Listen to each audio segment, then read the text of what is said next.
Hello everyone, welcome to ministry of translation. और आज हम लोग बात करने वाले हैं एक और नई वैकेंसी के बारे में, जो कि है राजा राममोहन रॉय लाइब्रेरी फाउंडेशन की तरफ से।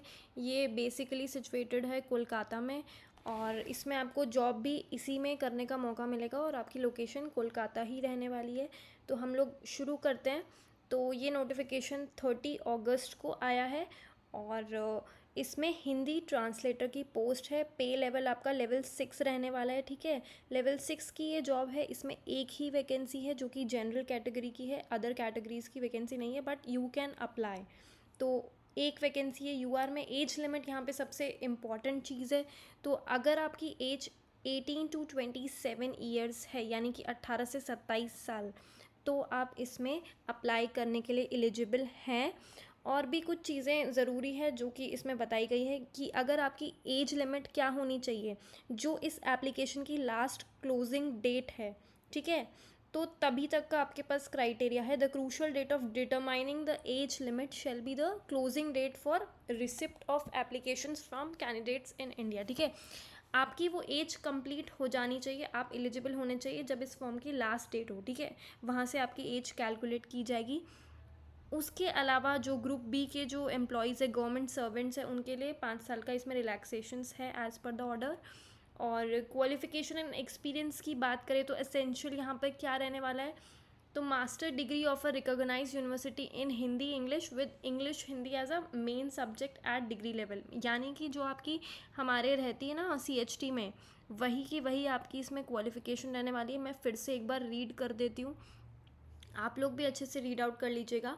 तो मास्टर्स डिग्री अगर आपके पास है हिंदी इंग्लिश में, और आपके पास क्या है ग्रेजुएशन में, उसके अलावा या तो अगर मास्टर डिग्री हिंदी में है तो ग्रेजुएशन में इंग्लिश आपका मेन सब्जेक्ट होना चाहिए। इसमें कंपलसरी नहीं बोला है, मेन सब्जेक्ट बोला है। Hindi as a main subject at degree level आपका सब्जेक्ट होना चाहिए, कंपलसरी नहीं बोल रहा है इसमें, ठीक है। और मास्टर डिग्री आपके पास इंग्लिश में है तो हिंदी आपका मेन सब्जेक्ट होना चाहिए ग्रेजुएशन में। एक सब्जेक्ट इलेक्टिव भी मान लो, उसी को हम मेन बोलेंगे। और अगर मास्टर डिग्री रिकॉग्नाइज यूनिवर्सिटी कोई भी अदर डिसिप्लिन में है तो हिंदी और इंग्लिश दोनों आपको मेन सब्जेक्ट होने चाहिए डिग्री लेवल पे, यानी कि आपके ग्रेजुएशन में। अगर आप थर्ड कंडीशन ये बोलती है कि अगर आपके पास मास्टर डिग्री किसी और में ही है, मतलब कि recognise university in any subject with Hindi English medium, अगर आपका मीडियम हिंदी और इंग्लिश है और आपकी मास्टर डिग्री उसमें है, एंड तो आपके पास क्या होना चाहिए Hindi English as main subject at degree level. तो आपके पास हिंदी या फिर इंग्लिश में से एक सब्जेक्ट आपका मेन सब्जेक्ट होना चाहिए डिग्री लेवल पे, ठीक है। और फोर्थ इसकी कंडीशन, आप ये सारी कंडीशंस को रीड आउट कर सकते हैं। और बैचलर्स वाले भी इसमें अप्लाई कर सकते हैं। बैचलर्स वालों की कंडीशन मैं पढ़ देती हूँ।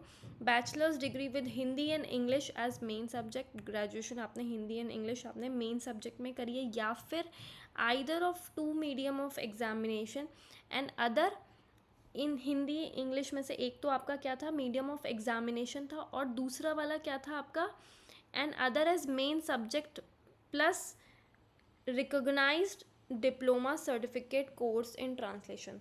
या देखो, बैचलर्स वाली कंडीशन ये बोली गई है कि हिंदी एंड इंग्लिश आपका या तो आपके पास हिंदी और इंग्लिश दोनों मेन सब्जेक्ट में हो और आपका डिप्लोमा कोर्स हो, ठीक है, आपका PGDT हो आपके पास। या फिर एक और इसमें कंडीशन अप्लाई होती है कि अगर आपका मेन सब्जेक्ट इंग्लिश है बैचलर्स में, तो आपको हिंदी क्या होना चाहिए, आपका मीडियम होना चाहिए, ठीक है। और अगर आपका मीडियम इंग्लिश है तो आपका मेन सब्जेक्ट एक ग्रेजुएशन में आपने हिंदी होना चाहिए। मतलब बेसिकली ये लोग बोल रहे हैं कि दोनों पढ़ा हुआ होना चाहिए। और प्लस इसी के अंदर आपकी एलिजिबिलिटी ये कहती है कि आपके पास एक PGDT का डिप्लोमा होना चाहिए। बाकी ये जो ऊपर वाला है उसमें यहाँ पे नहीं मांगा गया है PGDT, ठीक है। बट अगर आप बैचलर्स के थ्रू भर रहे हैं तो आपका PGDT ज़रूरी होना चाहिए। मास्टर्स के थ्रू भर रहे हैं तो आपका PGDT यहाँ पे इम्पॉर्टेंट नहीं है। समझ आई सारी बात। ये लास्ट कंडीशन है, इसको भी आप लोग पढ़ लीजिएगा। मैं भी कंडीशंस नहीं पढ़ रही हूँ क्योंकि ईजी है। कुछ समझ में नहीं आए तो कमेंट सेक्शन में या टेलीग्राम पे मुझसे कांटेक्ट कर लो, मैं बता दूँगी क्या क्या चीज़ें हैं।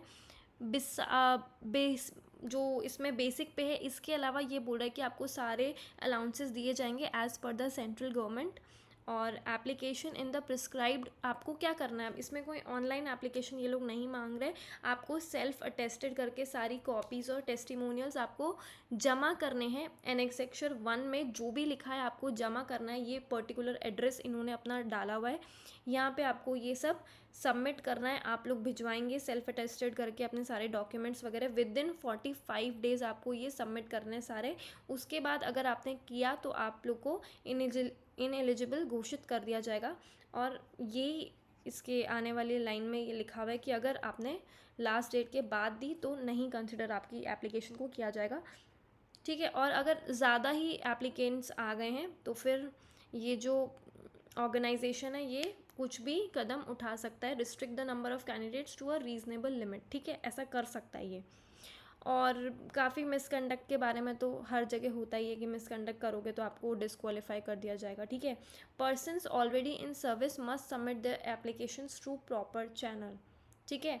ये ही इस नोटिफिकेशन में लिखा हुआ था। बाकी आगे जो जो भी न्यूज़ आएगी आप लोग मेरे को कांटेक्ट कर सकते हो, इस चैनल को सब्सक्राइब कर लो, आने वाली नोटिफिकेशंस आप लोग के पास आती रहेंगी।